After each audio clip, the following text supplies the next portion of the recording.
नमस्कार दोस्तों, स्वागत है आपका मिशन यूपीएससी में। फैक्ट फॉर प्रीलिम्स में हम 17 जुलाई के करंट अफेयर्स को डिस्कस करेंगे, जो प्रीलिम्स के हिसाब से तो इंपॉर्टेंट होंगे ही और डिफरेंट एग्जाम्स के हिसाब से भी इंपॉर्टेंट होंगे। 15 और 16 जुलाई को मैं वीडियो अपलोड इसलिए नहीं कर पाया क्योंकि कुछ टेक्निकल इशू आ रहा था यूट्यूब पर। तो इसकी जो करंट अफेयर्स है दोस्तों, वो हम संडे को डिस्कस करेंगे, ठीक है। तो इसको संडे को डिस्कस करेंगे। चलिए दोस्तों शुरू करते हैं। जो फर्स्ट न्यूज़ है वो है एनिमल हस्बेंड्री से रिलेटेड। जो एनिमल हस्बेंड्री होती है, शीप होती है, मीट प्रोडक्शन होता है, तो इन सब के जो फार्मर्स होते हैं उनको हम कैसे बेनिफिट पहुंचा सकते हैं। तो animal husbandry infrastructure development fund ये किस मंत्रालय के अंदर आता है? Ministry of fishery, animal husbandry and dairy के अंतर्गत आता है। और इंप्लीमेंट हुई है गाइडलाइंस जो animal husbandry infrastructure development fund ने अनाउंस करी हैं। क्या है ये? कि हम एमएसएमई सेक्टर और जो प्राइवेट कंपनीज हैं उनको इन्वेस्टमेंट करेंगे जिससे इस फील्ड में डेवलपमेंट हो पाए, डेयरी और मीट प्रोडक्शन में, और एक वैल्यू एडिशन हो पाए हमारी इंफ्रास्ट्रक्चर में, और जो हमारा पूरा इस्टेब्लिशमेंट है एनिमल फीडिंग का दोस्तों। क्योंकि जो डेयरी प्रोडक्ट्स और जो मीट प्रोडक्शन है, इससे जो प्राइवेट कंपनियां जुड़ी हुई हैं उनको हमें अब ऊपर की तरफ उठाना है। क्योंकि लॉकडाउन की वजह से, ड्यू टू कोविड-19 की वजह से क्या हुआ, मीट प्रोडक्शन बिल्कुल डाउन चला गया क्योंकि मीट की सप्लाई ज्यादा नहीं हो रही थी। तो अब उन एमएसएमई को हम इन्वेस्ट करेंगे जिससे वो अपने कारोबार को आगे बढ़ा पाएं। तो एलिजिबल बेनिफिशरीज कौन कौन होंगे? फार्मर प्रोड्यूसर ऑर्गेनाइजेशंस होंगी, एमएसएमई होंगी जो सेक्शन 8 कंपनीज में आती होंगी, प्राइवेट कंपनीज को फायदा मिलेगा और इंडिविजुअल एंटरप्रेन्योर्स को भी फायदा मिलेगा इस जो डेवलपमेंट फंड के तहत दोस्तों। स्कीम क्या है? जो स्कीम है इंसेंटिवाइजेशन की, उसमें यह है कि मिनिमम 10% मार्जिन मनी कंट्रीब्यूशन होगा बेनिफिशियरी की तरफ से और 90% के आसपास लोन मिलेगा शेड्यूल बैंक से दोस्तों। और गवर्नमेंट क्या करेगी? 3% का इंटरेस्ट सबवेंशन करेगी। इंटरेस्ट सबवेंशन का मतलब होता है ब्याज छूट। मतलब जैसे मान लो आपका 10 साल का ब्याज बना, तो आप अच्छे से उसको प्रिंसिपल और ब्याज को बैंक को दे रहे हैं, तो गवर्नमेंट आपकी पूरी रिसिप्ट चेक करेगी कि हाँ ये जेन्युइन है, ये अच्छे से इन चीजों को मतलब कभी भी किसी डेट को रोक नहीं रहा है ब्याज किसी मंथ के। तो गवर्नमेंट 3% का इंटरेस्ट सबवेंशन देगी, ब्याज छूट देगी इस चीज पर। और 2 इयर्स का इसका प्रिंसिपल लोन अमाउंट चुकाने का टाइम होगा दोस्तों, और 6 ईयर का जो बाकी का रिपेमेंट है, क्योंकि प्रिंसिपल के साथ इंटरेस्ट भी जुड़ा होता है किसी लोन में। तो प्रिंसिपल तो आप 2 साल में मान लीजिए 1,000 रुपए है, तो इस पे 10% इंटरेस्ट रेट लगेगा। तो ये प्रिंसिपल है, इसे आपको 2 साल में चुकाना है और बाकी के लिए टाइम पीरियड दिया है 6 ईयर दोस्तों।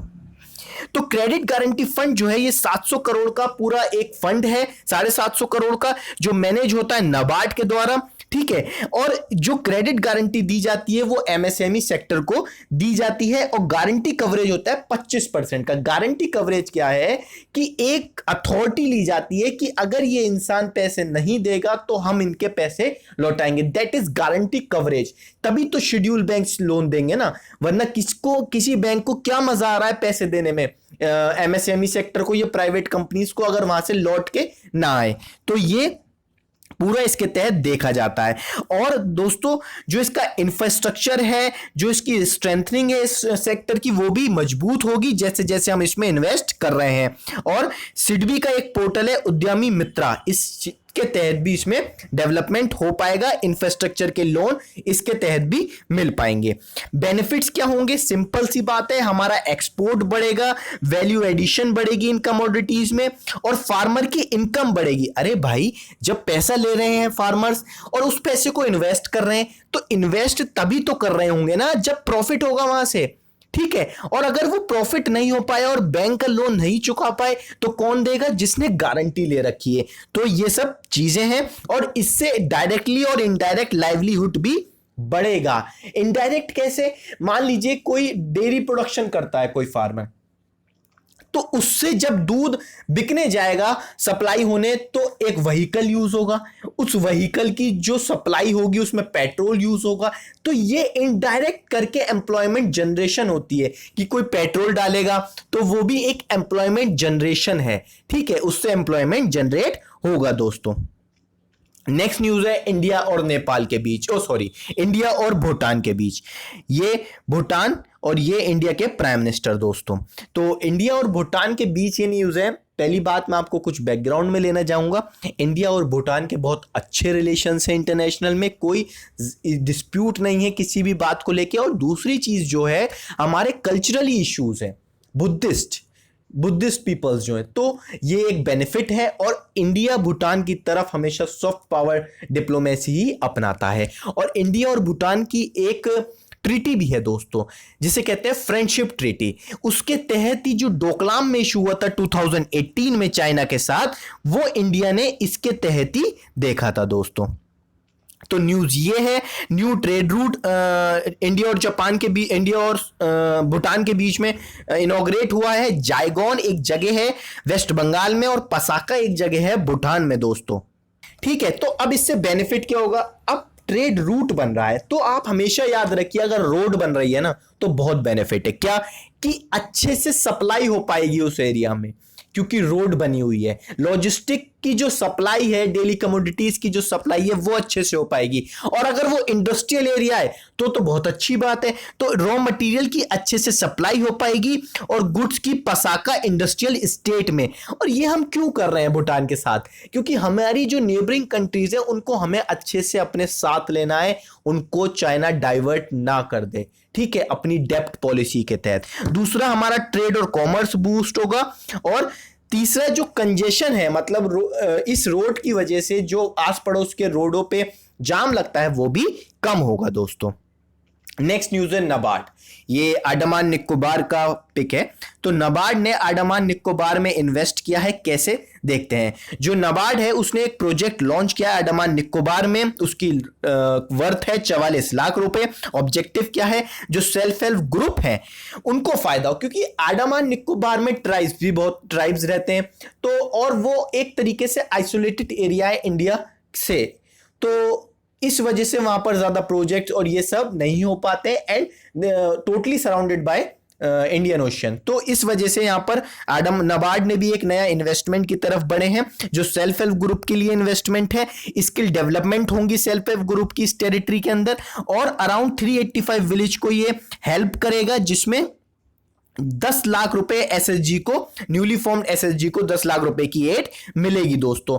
सेल्फ हेल्प ग्रुप मतलब कि ये एक स्किल मेंटेन करवाते हैं और लोगों की, कि स्किल कैसे प्रोवाइड करनी है, जिससे वो बेसिक चीजों की जानकारी रख पाए दोस्तों। तो वुमेन अटैच्ड है सेल्फ हेल्प ग्रुप से। और सबसे ज्यादा जो प्रोडक्शन होता है मशरूम कल्टीवेशन और बैम्बू हैंडीक्राफ्ट का, इनको फायदा मिलेगा। और micro entrepreneurship development program 150 members का लॉन्च हुआ है मिडिल अंडमान में, ठीक है। और जो CARI है, centre for agriculture research institute, उसने कंडक्ट किया है एग्रीकल्चर प्रोग्राम 20 लाख का, ठीक है। यहां पे तो हमें अब उन एरियाज में भी जाना पड़ेगा जहां डेवलपमेंट की जगह है। हमें उन एरियाज को सेलेक्ट करना पड़ेगा और उस जगह भी डेवलपमेंट करना पड़ेगा। हम किसी भी जगह को छोड़ नहीं सकते। अगर वहां इस प्रकार की कैपेबिलिटीज हैं, तो हमें उसे आगे की तरफ लाना चाहिए। और ये जितना भी कार्य होगा, ये आत्मनिर्भर भारत के इनिशिएटिव के तहत होगा। और नाबार्ड इसे रूरल हट्स भी ऑर्गेनाइज करेगा ग्राम पंचायत में दोस्तों। नेक्स्ट न्यूज है, ये मैम जो है, ये फर्स्ट महाराष्ट्र की फर्स्ट वुमेन इलेक्शन कमिश्नर थी, नीला सत्यनारायणा। ये इनकी डेथ हो चुकी है। ये 1972 बैच की IAS ऑफिसर थी। कोविड-19 की वजह से इनकी डेथ हुई है दोस्तों, ठीक है। रिटायर्ड 2014 में हुई थी, और 150 से ज्यादा सॉन्ग कंपोज कर रखा है, म्यूजिक, सेवरल मराठीज मूवीज। ये सब इंपॉर्टेंट ज्यादा नहीं है। सबसे ज्यादा इंपॉर्टेंट है इलेक्शन कमीशन, नॉट कमिश्नर, ठीक है। इलेक्शन कमीशन क्या होता है? स्टेट इलेक्शन कमीशन आर्टिकल 243 के तहत आता है दोस्तों, और इसके पास पूरी पावर्स होती हैं, कंट्रोल करता है, डायरेक्ट करता है, और सब चीज की प्रिपरेशन करता है। किसके इलेक्शन में? पंचायत और म्यूनिसिपैलिटीज के। ये याद रखिएगा। स्टेट इलेक्शन में कभी भी state election commission role play नहीं करता। यहां पर इलेक्शन कमीशन, जो बिल्कुल मेन इलेक्शन कमीशन होता है, वो रोल प्ले करता है। स्टेट इलेक्शन कमिश्नर जो होता है, उसको कौन अपॉइंट करता है? गवर्नर अपॉइंट करता है। और जो उसकी सैलरी होती है, जो उसका टेन्योर होता है, जो उसका अपॉइंटमेंट होता है, वो सब एक कानून के तहत जुड़ा हुआ होता है, आप उसको चेंज नहीं कर सकते। मतलब जैसे मान लीजिए कोई स्टेट इलेक्शन कमिश्नर है, अगर वो सरकार के हिसाब से काम ना करे जो उस टाइम गवर्नमेंट है स्टेट में, तो वो गवर्नमेंट ऐसा नहीं कर सकती कि इसकी सैलरी कम कर दे, इसका अपॉइंटमेंट वापस ले ले या इसको सस्पेंड कर दे। नहीं, एक लॉ के तहत सारी चीजें जुड़ी होंगी दोस्तों। नेक्स्ट न्यूज है कतर 2020। कतर में पहली बार मुस्लिम मेजॉरिटी कंट्री में ओलंपिक होने वाले हैं। देखते हैं क्या कंटेक्स्ट है। कंटेक्स्ट ये है, federation international D football association, sorry Olympic नहीं, फीफा वर्ल्ड कप होने वाले हैं 2022 में। ये पहली बार होगा जो अरब वर्ल्ड में फीफा वर्ल्ड कप होगा, और पहली बार होगा कि मुस्लिम मेजॉरिटी कंट्री में ये होगा। लास्ट वर्ल्ड कप जो था उसमें 32 टीम्स अटैच थी, और इस बार के जो टूर्नामेंट होंगे उसको 48 टीम्स को 2022 के टूर्नामेंट में अटैच करा जाएगा। अब इसमें कहा जाता है कि ये हेल्ड हुआ था नवंबर दिसंबर में हेल्ड होगा। फाइनल मैच जो होगा उसका 18 दिसंबर 2020 को होगा, जो कतर का नेशनल डे है दोस्तों, ठीक है। और इंडिया ने कभी भी फीफा वर्ल्ड कप में पार्टिसिपेट नहीं करा। इंडिया नेशनल टीम की जो रैंक है लेटेस्ट फीफा के हिसाब से जो रिलीज हुई थी 2019 में, वो 108 है दोस्तों, ठीक है। तो ये 17 जुलाई के हमारे करंट अफेयर्स थे। 15 और 16 जुलाई के करंट अफेयर्स मैं संडे को डिस्कस करेंगे हम अच्छे से। इस लेक्चर को मैं यहीं पे कंक्लूड करता हूं। इसकी जो पीडीएफ है आपको टेलीग्राम चैनल से मिल जाएगी, जिसका लिंक मैंने डिस्क्रिप्शन बॉक्स में दे रखा है दोस्तों। चलिए, थैंक यू एवरीवन।